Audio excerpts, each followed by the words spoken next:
Back to my YouTube channel.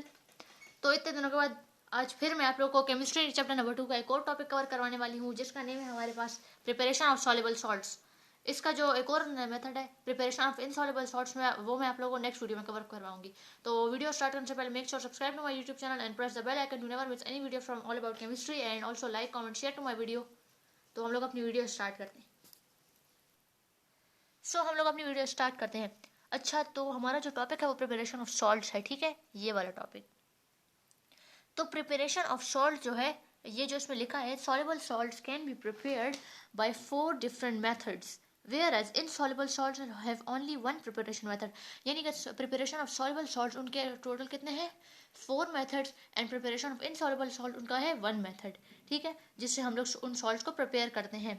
तो जो होते हैं सॉल्युबल सॉल्ट, जाहिर सी बात है सॉल्युबल हैं तो वाटर में भी डिजॉल्व हो सकते हैं, ठीक है। उसके अलावा therefore these salts are recovered by evaporation और क्रिस्टलाइजेशन प्रोसेस। अच्छा, तो उसके अलावा हमारे प्रिपरेशन ऑफ सॉल्युबल सॉल्ट्स के 4 मेथड्स है। तो 4 मेथड्स मैं आप लोगों को आज इस वीडियो में कवर करवाऊंगी, और इंशाल्लाह इनसॉल्युबल सॉल्ट जो है उसका 1 मेथड है, तो वो मैं आप लोगों को नेक्स्ट वीडियो में कवर करवाऊंगी। तो अब चलते हैं हम अपने 4 के 4 मेथड्स की तरफ, के वो क्या है और उनमें क्या होता है। तो आप लोगों के सामने जो पेपर पड़ा है, ये हमारे 4 मेथड्स हैं। तो प्रिपरेशन ऑफ सॉल्युबल सॉल्ट के 4 मेथड है। Number 1 method is by the addition of an acid and a metal. इसको हम कह सकते हैं डायरेक्ट डिस्प्लेसमेंट मेथड, ठीक है। दूसरा मेथड है by the reaction of an acid and a base which is also known as neutralisation reaction. Number 3 by the action of an acid and a metallic oxide, and number 4 which is the last one is by the action of an acid and a carbonate। तो ये total 4 methods हैं, और ये चारों के चारों जो method है वो एसिड्स के साथ हो रहे हैं। लेकिन पहले मेथड में एसिड के साथ मेटल है, दूसरे में एसिड के साथ बेस है, तीसरे में एसिड के साथ मेटालिक ऑक्साइड है, एंड लास्ट में एसिड के साथ है कार्बोनेट का रिएक्शन। तो अब हम चलते हैं कि इनमें क्या होता है, और उसके बाद लास्ट में मैं आप लोगों को इनके रिएक्शंस बताऊंगी। 4 रिएक्शंस वो बुक में मतलब लिखे हैं, बट वो इतने सही क्लियर नहीं होंगे, इस वजह से मैं आप लोग को इसी तरह पेज पे लिख के रिएक्शन बताऊंगी, ताकि आप लोग को समझ आए कि, और अगर आप लोग को रिएक्शन समझ आएगा, तो अगर आपने इसको नहीं भी समझा होगा ना, तो आप लोगों को जब इस पैराग्राफ को पढ़ेंगे तो आपको समझ आ जाएगा, अगर आप लोगों ने रिएक्शन अच्छी तरह समझा हुआ। तो इसका अब हम लोग समझते हैं कि इन रिएक्शन में होता क्या है। पहले हम लोग इनको थोड़ा पढ़ेंगे कि इसमें क्या है, छोटे बिल्कुल छोटे छोटे, और लास्ट में मेन चीज़ जो होती है वो रिएक्शन। तो जैसा कि आप लोगों को नजर आ रहा है, हमारा जो फर्स्ट मेथड है ये है by the action of an acid and a metal which is also known as direct displacement method। और इसमें displacement का मतलब replacement, ठीक है।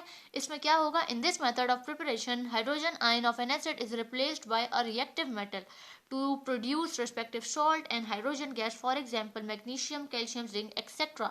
इसमें हमारे पास होता क्या है कि एक ये ऐसा मेथड है जिसमें हाइड्रोजन आयन, जो कि एक एसिड का हाइड्रोजन आयन होता है, या एसिड ना भी कहें तो एक मतलब हाइड्रोजन आयन होता है, वो रिप्लेस हो जाता है एक रिएक्टिव मेटल से। यानी कि एक मेटल उसकी जगह ले लेता है, और इससे फिर हमारे पास बनता है एक सॉल्ट बनता है, और हाइड्रोजन गैस प्रोड्यूस होती है।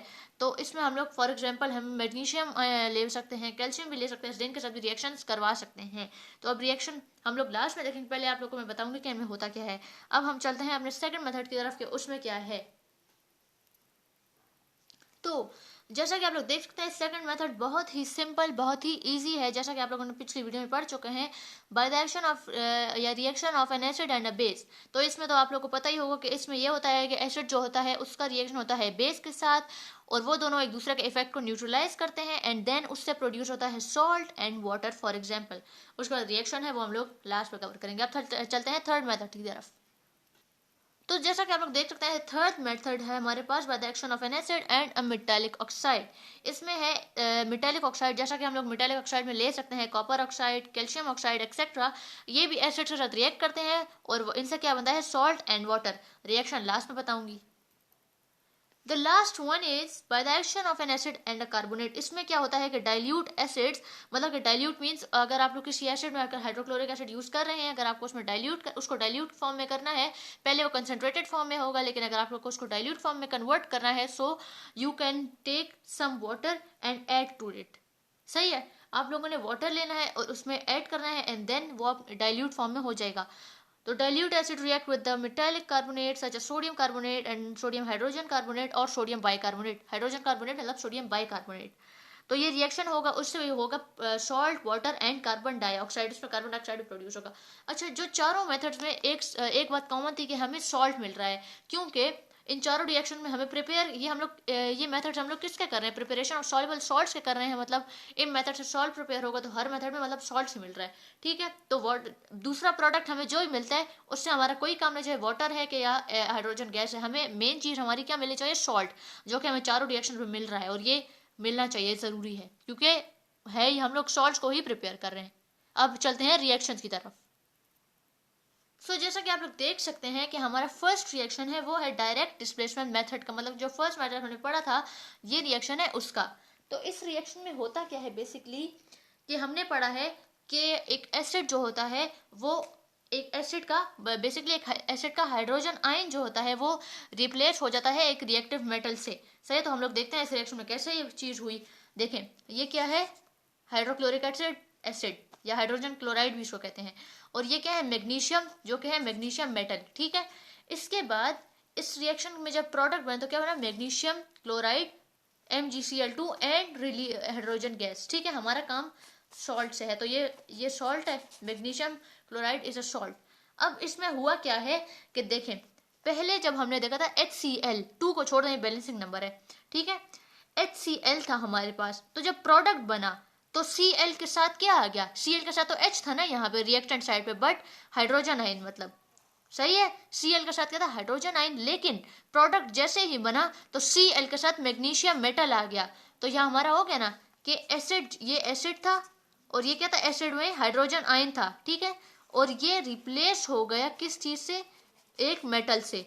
पहले HCl था और अब MgCl2, वो जो मतलब आपके कितने आयन्स है Cl, तो हाइड्रोजन जो है वो रिप्लेस हो गया रिएक्टिव मेटल से। सो आई होप कि आप लोग को फर्स्ट रिएक्शन समझ आ चुका होगा।